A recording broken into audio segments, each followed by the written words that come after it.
Alberta is set to launch a pilot program which could slash the quarantine time for returning Canadian travelers from 14 days to as little as 48 hours. Michael Bociurkiw is a global affairs analyst and the host of a Global Impact podcast. He recently wrote an op-ed in the Globe and Mail detailing why travel restrictions on quarantine should be loosened across the country, and he joins me now to talk more about that. Thanks for taking time to speak with me tonight. Good to be with you. Thank you. Here in Manitoba, our quarantine period is 14 days, and you believe that's unreasonably long. Can you explain why?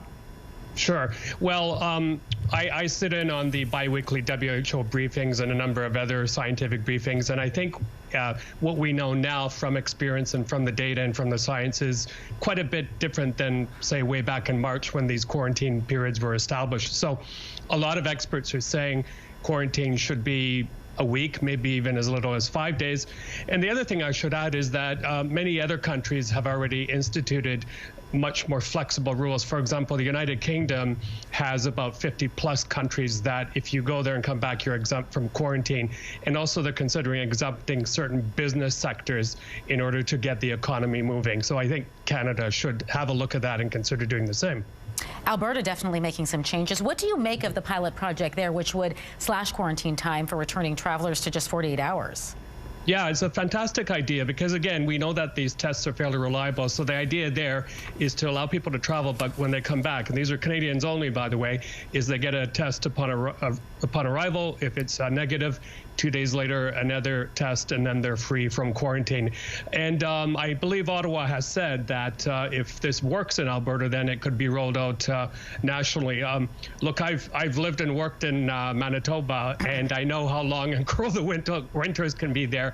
I think the issue here is also in terms of people's mental health and their ability to get away, but also reunite with friends, family, and others and do business.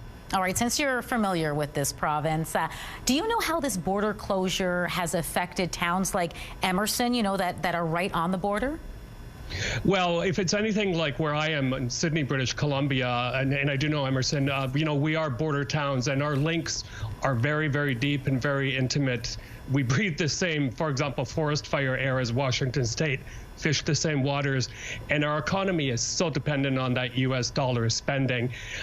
We've seen what has happened here in Sydney. Whale watching firms have gone under, businesses, restaurants. There's a big harbor behind me. Few of those boats have moved over the summer because they're American owned. So that takes away so much from our economy.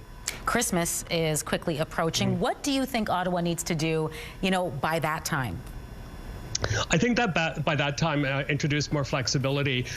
Bonnie Hendry, the chief medical officer here in BC, has said that there should be more flexibility in terms of family reunification cases, which is really important around Christmas time, and then crucial business trips as well.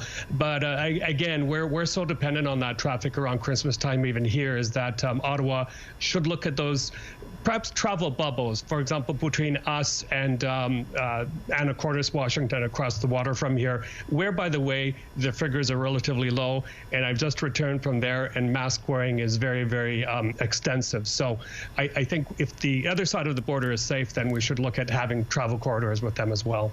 Interesting discussion. Michael, thanks so much for your time tonight. It was great speaking with you. Likewise, my pleasure.